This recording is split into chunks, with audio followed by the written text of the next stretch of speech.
يا أيها الذين آمنوا استعينوا بالصبر والصلاة إن الله مع الصابرين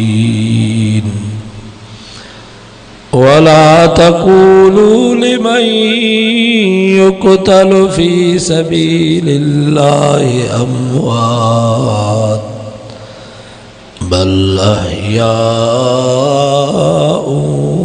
ولكن لا تشعرون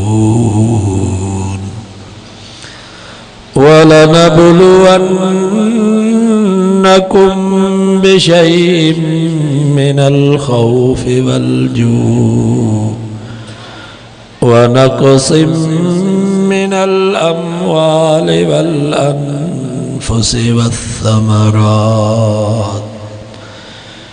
وبشر الصابرين الذين إذا أصابتهم مصيبة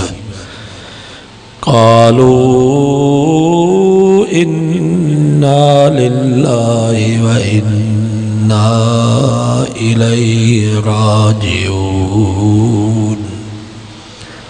صدق الله.